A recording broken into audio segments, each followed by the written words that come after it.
8 से 10 लाख लोग बागेश्वर धाम जाते हैं, हम रहें या ना रहें, मंगल शनिवार को तो जाते ही हैं।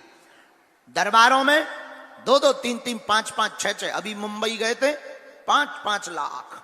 मुंबई में लोग कहते थे मुंबई तो पढ़े लिखे लोगों की है, गांवों में तो दरबार चल जाएगा, बंबई में नहीं चलेगा। हमने कहा ठटरी के बरे नक्कटा, हमारे बागेश्वर बालाजी ने how do you Varanasi Sitaram के बुआ दी। जो दिन भर अंग्रेज हाउ डू यू करते थे, जो कहते थे एकदम विज्ञान ही सब कुछ है, हमने जब विदेश में जाके डेकाडॉन की लगा है और 4-5 चमत्कार जब बड़े बड़े दिखाए, सो अंग्रेज भी बोले who this is man very powerful. तब हमने उनको कहा I am not powerful my dear, but lord Hanuman it's very powerful my dear. Bageshwar Balaji का ऐसा प्रताप आज पूरे भारत में नहीं विदेशों में भी छाया है। जो जहां बैठकर सदगुरु सन्यासी बाबा और बागेश्वर बालाजी को भजता है, संसार का ऐसा कोई संकट नहीं जिसका समाधान संकट मोचन के पास ना हो गए। हम तो माध्यम है, हमारी कोई महिमा नहीं है, ना हम कोई चमत्कारी आदमी है, ना हम कोई ईश्वर है, ना हम कोई भगवान है। हम तो नालायक आदमी हैं। हम तो बस जैसे भी हैं टूटे फूटे सब बागेश्वर बालाजी के हैं। हमें तो जो प्रेरणा लगती हम वो कह देते और बालाजी की कृपा से वो सत्य निकल जाता है। तो लोगों ने कहा कि आप दरबार के माध्यम से भारत को कौन सी दिशा दे रहे हो, लोगों को कौन सी दिशा दे रहे हो। हमने कहा पागलो, हम दरबार के माध्यम से लोगों को उन हनुमान जी के चरणों से जोड़ना चाहते और देवता चित्त न धरई हनुमत से ही सर्व सुख करई। कलयुग के राजा कौन है? कौन है? हनुमान जी है। और हम लोग भटकते दर बदर। इतने विचित्र हैं तुम लोग, इतने बदमाश हो। तुमको ऐसा भगवान चाहिए मुंह में नारियल डालें, हाथ में फोड़ के निकाल दे। बहुत बदमाश। हर 15 दिन में तो तुम अपना गुरु बदल देते हो, हर 15 दिन में दरबार बदल दे हैं। आजकल ये यूट्यूब पे ज्यादा चल रहा है, ये बाबा फूंक लगाते हैं आदमी उड़ जाता है। हम किसी बाबाओं के विरोधी नहीं हैं, क्योंकि हम तो बाबा नहीं हो, महात्माओं के विरोधी हो ही नहीं सकते। हम तो उनके चरणों के दास हैं। हम तुम लोगों के विरोधी हैं कि कब तक आखिर तुम भटकोगे, कब तक तुम धक्के खाओगे, कब तक तुम अपना माथा रगड़ोगे, कितनी जगह तुम भगवान बनाओगे, कितने दरबारों में तुम जाओगे। आखिर तुम कब तक अपना आर्थिक और शारीरिक और समय का शोषण करवाओगे। आखिर तुम कब तक अपनी हंसी उड़वाओगे। अब आजकल तो तुम्हारे दर दर भटकने से तुम्हारे घर के लोग भी हंसने लगे और तुम खुद अपने आप पर खिन्न होने लगे कि भगवान होते भी कि नहीं। हम भारत के लोगों से कहना चाहते, मेरे पागलों, और जबलपुर के पागलों से कहना चाहते जो जो यहां दरबार में बैठे, अर्जी तो तुम्हारी स्वीकार होनी ही है।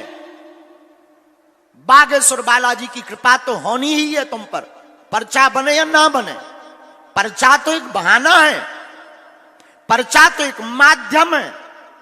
पर्चा उनके लिए है जिन्हें भगवान पर भरोसा नहीं, जो कहते हैं देवीय शक्तियां नहीं होती, जो कहते हैं ये सब पाखंड और झूठ है। हमें लगता है 300 साल पहले बागेश्वर बालाजी प्रकट ही इसीलिए हुए, जो कहते थे भगवान नहीं होते, ऐसे लोगों के मुंह पर तमाचा लगाने के लिए ही बालाजी का दरबार लगता है। लेकिन मेरे पागलों, पर्चा से कुछ नहीं होना है। एक बात याद रखना, ये बात तुम्हें कोई गुरु बोल भी नहीं सकता, क्योंकि ना तो हमारी कोई दुकान है और ना हमें तुमसे कोई मतलब है। हम सिर्फ और सिर्फ इतना चाहते हैं कि तुम्हारा कोई शोषण ना कर पाए और तुम्हारी आंखों में आंसू न आ पावे।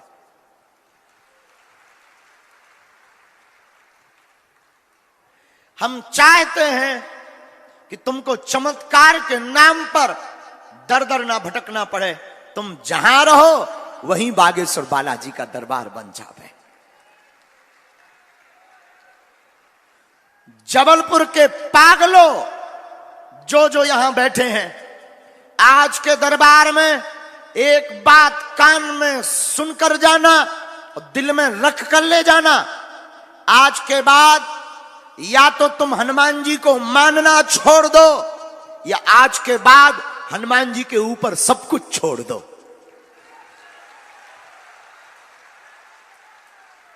आज के बाद अभी से या तो तुम गुरु को मानना छोड़ देना या आज के बाद गुरु के ऊपर सब कुछ छोड़ देना। आप पूछो इससे होगा क्या? हमारा जवाब सुनते जाओ। जब जब तुम्हारी जिंदगी में विपत्ति आएगी, संकट आएगा, बाधा आएगी, जिस दिन तुम ये बात अमल करने लगोगे कि हम भगवान के हो गए, हम गुरु जी के हो गए, अब बालाजी जाने, उस दिन तुम्हें संकटों से घबराना नहीं पड़ेगा। जब जब संकट आएगा, बागेश्वर बालाजी और सन्यासी बाबा संकट मोचन बनकर खड़े हो जाएंगे। लेकिन शर्त एक है, और शर्त बड़ी ही गंभीर है, और शर्त का नाम है कि अगर बालाजी से जुड़ गए तो फिर मुड़ना नहीं पड़ेगा। अगर तुम बालाजी के हो गए तो दर दर तुम्हें भटकना। और हम तुमको एक बात और बता देते हैं, ये तुमको कोई बोले उसके पहले हम तुम्हें बता देते हैं, पर्चा से कुछ भी तुम्हारा होने वाला नहीं है। पर्चा तुम्हारी मन की बातें, तुम्हारा इतिहास, घटित होने वाली घटनाओं का संकेत तुम्हारे लिए कोई बहुत बड़ा विषय होगा। हमारे हनुमान जी के लिए तो कोई बहुत बड़ा विषय नहीं। हमारे हनुमान जी के लिए तो ये खेल है। और हमने जितना इंसान को समझा है, बहुत करीब से समझा है, इंसान की खोपड़ी बहुत खतरनाक होती है। इंसान की खोपड़ी इतनी खतरनाक होती है कि एक प्रश्न उसका पूर्ण हो भी जाएगा तो दूसरा प्रश्न तैयार होगा। एक समस्या ठीक हो भी जाएगी, दूसरी समस्या प्रारंभ हो जाएगी। सिर का दर्द ठीक होगा, पेट दर्द करने लगेगा। पेट का दर्द ठीक होगा, पड़ोसी दर्द करने लगेगा। और पड़ोसी ठीक होगा, लुगाई दर्द करने लगेगी। प्रश्न की झड़ी लगती जाएगी, पर्चा खत्म हो जाएंगे, समस्या खत्म नहीं होगी। इसलिए तुम एक प्रश्न का उत्तर पाने बैठे हो तो तुमसे बड़ा कोई मूर्ख नहीं है। सिर्फ तुम इसलिए बैठे हो कि एक समस्या का निदान हो जाए, तो तुमसे बड़ा कोई मूर्ख नहीं है। क्योंकि एक समस्या बस होनी हो तो समस्या का समाधान हो। तुम्हारे जीवन में हर पल समस्याएं बनी रहनी है। इसलिए तुम एक काम करो, हर समस्या का समाधान पाना चाहते हो तो बताओ, क्या तुम हर समस्या का समाधान पाना चाहते हो? बोलो। क्या तुम चाहते कि तुम्हें दर दर ना भटकना पड़े? क्या तुम चाहते कि तुम्हारा कोई शोषण ना करे? क्या तुम चाहते कि तुम्हारे ऊपर भी बालाजी और सन्यासी बाबा की कृपा हो जाए? जोर से बोलो जरा, चाहते हो? कौन कौन प्रत्येक समस्या का समाधान चाहता है? हाथ उठाओ। पक्का चाहते हो?